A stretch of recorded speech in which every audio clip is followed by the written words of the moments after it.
Well, viewers and listeners, we're here with a very exciting guest this week, Mr. Preston Manning, well known to, I would say, all Canadians, or very few. They must be living under a rock if they don't know who Preston Manning is. Thank you, Mr. Manning, for joining us today. Okay, thank you. And I am going to give you, for those who don't know too much about Mr. Manning, they know his name, but maybe don't know everything about him. Here's a little snapshot of some of the things he's done, and then we're going to get around to talking about the National Citizens Inquiry that he is launching. So Mr. Manning was born in 1942. Preston Manning is the second son of longtime Alberta Premier Ernest C. Manning. Growing up in a household which was both political and evangelical, he became intimately familiar with the political and religious experience of Western Canada, including its extensive and largely positive experience with populist movements, parties, and governments. Mr. Manning served as a member of Parliament from 1993 to 2001.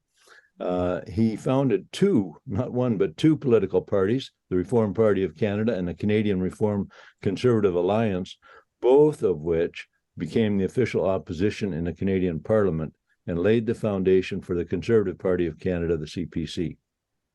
In 2006, the CPC formed a minority federal government under Stephen Harper, originally elected as a reformer, and in 2010, the CPC formed a majority government. Mr. Manning served as leader of the opposition from 1997 to 2000 and was also his party's science and technology critic. In 2007, he was made a Companion of the Order of Canada, and in 2013, he was appointed to the Privy Council. Mr. Manning graduated from the University of Alberta with a BA in economics. He provided consulting services to the energy industry for 20 years before entering the political arena. He has received honorary degrees from 8 Canadian universities and is the author of 4 books: The New Canada, Think Big, Faith, Leadership, and Public Life, and most recently, Do Something, 365 Ways You Can Strengthen Canada. We may talk a little bit about this book. I'm privileged to have a copy that I got from Mr. Manning at what used to be the Manning Conference, now is called Strong and Free. After leaving Parliament in 2001, Mr. Manning founded 2 nonprofit organizations, the Manning Foundation for Democratic Education and the Manning Foundation and the Manning Center for Building Democracy. These organizations offered research, educational, and communication services designed to strengthen Canadian democracy. Boy, do we need that today. Canadian Confederation and the contributions thereto by conservative-oriented participants. In 2019, Mr. Manning began the process of retirement. I don't think you're quite there yet, Preston, but the networking and conferencing functions of the Manning Center being assumed by the Canada Strong and Free Network. The Manning Foundation continues to support Mr. Manning's writing and political mentoring activities and to publish the conservative-oriented electronic journal C2C. And that is also a great journal. We were fortunate to pick up some copies of that while we were at the conference in Ottawa this spring, and appreciate their work as well, those that work with you in that organization. So again, it's a real privilege and honor to have you with us today. And when I say you haven't reached retirement yet, I know you're moving cattle, or you're waiting for the weather so you can move cattle. And you also have just launched the National Citizens Inquiry. And that's so critical for people to understand what that's about. So that's the main thing we're going to get to. But I'd like to ask you a couple of short questions, if I could, first, before we go there. Sure. One, what was it like growing up in the household of Ernest C. Manning? He's an icon in Canada. And in a few words, what happened as a child there? Well, I sort of got exposed to politics and government, though in those days, the political people tended to keep the family separate from the political. They didn't use the family as a, here's my lovely wife, here's my kids, vote for me. They tried to keep it separate. So it really didn't affect us much as my father was raised on a homestead in Saskatchewan, and I always believed you should have land. So even when he was premier, we had a dairy farm about a half an hour northeast of Edmonton. So I went to a country school, and Horse Hill High School, and it didn't seem to create much of an impression on them that I came from a political family. So, and then of course he had our family had a Christian commitment, and that was a very strong thing inculcated into me when I was a youngster. So your father was well known as a preacher as well, right? Well, William Aberhart pioneered basically pioneered radio broadcasting in Western Canada, and he put on this religious program from the Bible Institute in Calgary. And my father went there as a student, and he carried that radio ministry on after Aberhart died, even when my father was premier. Yeah. So when did you first sense that you were destined to get involved in politics? Was that? Well, I didn't really set out that way. I started out in physics at university, and I found I couldn't handle the math, so I went into economics, where you can make the math work by changing the assumption. And then I went into management consulting business for about 20 years, although I always had the political interest. But then in the late 1980s, when I felt there was a need for something new and different, I had a background that made it fairly easy to pursue that goal. But I never started out with that particular goal in mind. Yeah, interesting. And when you launched the Reform Party, that was in order to bring change, because you saw there was a need to shake up the establishment. Apparently, I don't know, put words in your mouth, but that's sort of how I see it, that the big parties had become fairly entrenched at that time, and you thought they needed a new voice there. You started on the outside, but you didn't stay outside. Your party ended up becoming, over the years, a major player. You became leader of Her Majesty's Loyal Opposition. And here's just one question, and I know you have good answers for this, or I wouldn't ask it. As opposition leader, what did you do to bring attention to the burden on taxpayers from excessive government spending? Well, the Reform Party, one of its main themes when it started was the balancing the budget. In those days, as today, the expenditures were out of control. You had a growing deficit, you had a growing debt, even under the Progressive Conservatives, under Brian Mulroney, even under a Conservative Party. So one of our big themes was to press for budget balancing. And the Liberals under Jean Chrétien in those days Chrétien himself was quite pragmatic. He was not a philosophical person, and the Liberal Party wasn't committed to balancing the budget. But when Reform got to 2.5 million votes in the election, pounding away on that theme, I think the pollster went to Chrétien and said, "Maybe you better balance the budget." And Chrétien said, "I guess we better balance the budget." Yeah, well, you So got that was his, one of our main themes. Yes. yes. So you got his attention. So we'll come to the main theme there. I would love to talk to you about some of these other things for hours, but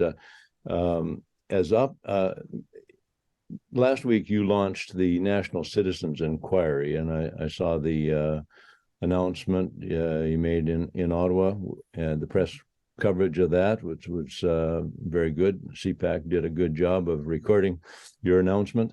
Give us an overview of the National Citizens Inquiry, what your vision is, and what you hope to accomplish with that. No, well, I'm basically a sort of a spokesperson for it. There's a lot of people behind that. The COVID-19 experience was just unprecedented in Canada. The extent of the virus, but also the health protection measures that were adopted to cope with it. And a large number of people, I've heard from a large number of people say there ought to be an independent national inquiry into what went right, what went wrong. and most importantly, what lessons can be learned from it that would help better manage a national crisis in the future. So a couple of us set up this website, nationalcitizensinquiry.ca, and encourage people to go and visit their nationalcitizensinquiry.ca. And one of the questions that's asked there, do you want national inquiry? And to this date, some 20,000 people have said yes, and we expect more. So this is basically a response to a large number of people want to see an inquiry. And this thing is to be citizen-led. There's been discussions on should the government have a royal commission or a commission under the Public Inquiries Act. And that's one thing they could do, but they tend to have been resistant to that. And then people are suspicious anyway, because this would involve a government or governments investigating themselves. And so there'd be a credibility challenge there. So the idea behind this is that this should be citizen-led.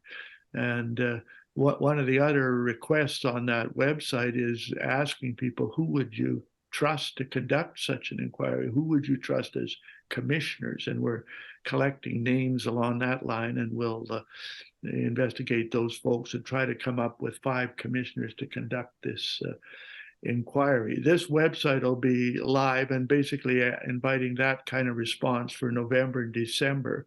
But the idea is to hold these hearings across the country. These would be public hearings, probably 2 to 3 days, in-person hearings, virtual participation, and in January, February, early March, concluding with a final hearing in Ottawa, and then these commissioners being expected to produce a report basically on what they heard, what went right, what went wrong, but most importantly, what would they recommend to better handle these things in the future. Yeah. So that's kind of in a capsule what it's about. Great. Well, and you're going to be holding hearings, like you said, across the country, both coasts and points in between, so that citizens. Yeah, the current planning, and it's partly dependent on how much support. These hearings will have to be organized by local people, so it's very, very important we get volunteers to do this. But the current plan is to have one for Atlantic Canada in Moncton, in Montreal for Quebec, in Toronto for Ontario, in Winnipeg for Manitoba, and Red Deer for Saskatchewan, Alberta, and Victoria for BC. And then, as I say, end up in Ottawa probably in late March.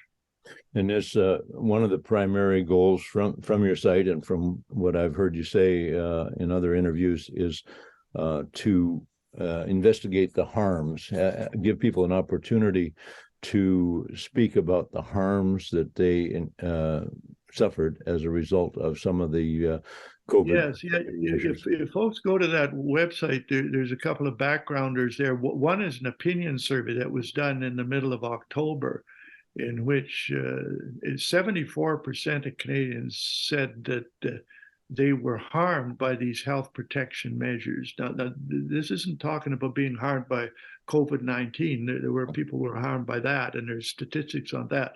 But this is 74% of Canadians saying they were harmed by the health protection measures. And there were 4 categories of harms. There were people that said that their health was harmed, either the people on the waiting lines or people that had relatives die on the waiting lines because the Canadian system couldn't handle the surge increase, and people that suffered harms from the vaccines. And then there was the rights and freedoms, people's rights and freedoms being circumscribed. There was those harms. And then there was the social harms from social distancing. In fact, when people were asked which of these 4 categories of harms affected you and your family most seriously, the social harms from social distancing came up on top. And then the 4th category was the economic harms. And so we expect people to testify at these hearings as to what these harms were. But and I can't prejudge what the commissioners will ask, but if I was one of them, I would then ask, okay, we've heard the negative side, and we've heard the harms. What would you propose could have been done different so that you didn't suffer those harms? And I think that's one of the answers to that question will produce one of the main results of this hearing if it's conducted right. Yeah, very, very good. Do you know in that poll how many Canadians responded to that? Well, no, this is a representative sample. These are 1,500. There's pollsters that do these, as you know, all the time. And we managed to ask one of them to tack a couple of these questions on. Usually a 1,500, a sample properly drawn across the country is representative. These results are good within 3 or 4%. They're not 100% accurate, but they give, and there's breakdowns between the different regions. In some regions felt that one harm was more serious than the other. Yeah. When people were asked a second question about which of these harms do you think affected the largest number of Canadians? Which ones affected the country as distinct from just you and your family? Yeah. The economic harms came up on the top when that question was asked. Very, very significant economic harms. I mean, we're going to be a long time recovering from this, and we'll need certainly some change in government in order to recover at all. These requests for suggestions for commissioners, have you got some names coming in already? There's names coming in, and it's interesting. There's sort of two opinions on this. Some people suggest that the main qualification for being a commissioner is their objectivity, that they be more like a retired judge, that they're not connected closely to the government or to one position or another. Yeah. So there's that, looking for people like that, who are pretty rare. The other suggestion is that, no, you've got to have people on your panel who have expertise. I mean, this is a medical thing, there's a legal, there's a civil rights aspect to it, there's economic and social aspects. So you're going to have expertise on that panel. So I think what may happen is that maybe the chief commissioner will be somebody that's more objective and sort of distanced from things, but the other members of the panel will represent expertise in those areas. But we do have to get names, and so far there's some, but we're going to have to get a lot more. I heard the question was asked to you in the press conference, about how it's going to be received. Will people see it as a neutral, an actual fact gathering commission, or whether there will be a bias to it? And you had a good answer, and you probably have a good answer today for that question. Well, let's say we'll do everything we can to make it objective. And what I say to people who are suspicious of that, then why don't you apply to testify? If you think it's skewed, or if you think what someone else has testified is skewed, or you think it's misinformation, then don't just stand back and judge it. Participate yourself. But two conditions you should understand. One is you'll testify under oath. We'll have a commissioner of oaths there, so you'll be required to affirm that what you're saying is the truth, the whole truth, and nothing but the truth. And secondly, you'll be subject to cross-examination. Everyone will be subject to cross-examination. And hopefully that will help to guarantee the objectivity, or that both sides or three sides of an issue will be presented, not just one. Yeah, right now, today, currently there is the Public Order Emergency Commission taking place. And it's quite different. Number one, it's run by the government, or it was commissioned by the government, and maybe directed, guided, and handpicked by the government. But secondly, it's very much focused on the Emergency Act, the issuance of the Emergency Act. And, some think it should have been more focused on what happened before the truckers' convoy, because there was certainly damage done. And that your inquiry is going to pick up on that. Are there any other? You see any other thing that needs to be addressed in terms of comparing the two? The emergencies one is very is focused on one particular incident, and undoubtedly that'll come up at this citizens hearing, the Freedom Convoy, the economic damage that was done by to the truckers, et cetera, et cetera. But what we're envisioning is something much broader than that, emergencies. And as I say, not commissioned by the government, so that it won't just be directed by the government. Yeah, yeah. So anything else that that you think we haven't covered that people of Canada No, well, the main thing I'd say to your viewers and listeners, if they're concerned about this at all, is to go to that website and help to contribute, because the credibility of this will depend on a couple of things. One is the number of people that say, yes, we want an inquiry. It's going to get its authority partly from that. Secondly, it'll get its credibility from the nature and character of these commissioners. So it's extremely important to get to who would you trust to do this and to follow up on that. And then thirdly, its credibility will rest on who testifies at that hearing. And people that are willing to do one or all of those things, that will help move this thing along. Yeah, well, I'm very excited and very grateful to you for launching this and taking the initiative, you and others working with you to get this going. And that's why it's clear that you have not reached retirement yet, but you're still serving the people of Canada. So nationalcitizensinquiry.ca is the website. And aside from asking people to make suggestions of for commissioners, there's also a donate button there, and that's important. Yes, this has to be financed by people, and again, one thing that'll help the credibility of it is it's far better to get small amounts of money from large numbers of people than to get big donation from just a few. So right. Again, I think people can help create the objectivity of it by making a small donation to that and through that site. We incorporated a federal not-for-profit company to receive the funds and to expend them on the expenditures that'll be necessary, and also looking for donations in kind. These, if someone will donate the facility for having these hearings, for example, that would all help. So we're hoping it can all come together. Well, very good. Preston Manning, what a treat to have a chance to chat with you about this.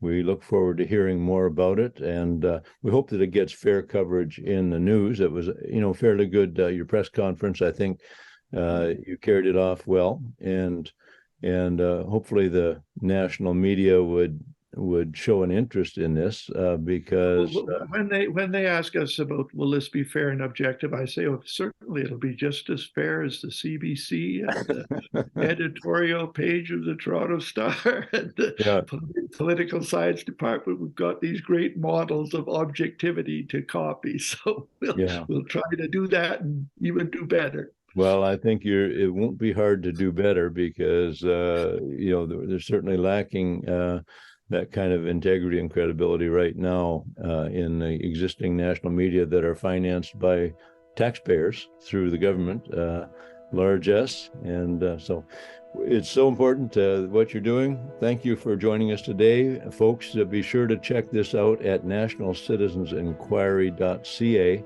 and chip in a little bit to help make this a success. And if you think of someone that should be a commissioner that you would trust and that others would trust, by all means send that name in, and Mr. Manning and others will take your comments seriously because he cares about people. I noticed always throughout your career, your political career, you've always trusted the citizens. That's been kind of a hallmark of your vision, and so we thank you for, and you regard yourself not only as a politician, but as a citizen yourself. And I think that's the spirit in which you're launching this as a concerned citizen of Canada. So again, thank you, Preston. Okay, thank you very much. God bless you. Bye-bye. Bye-bye. Okay.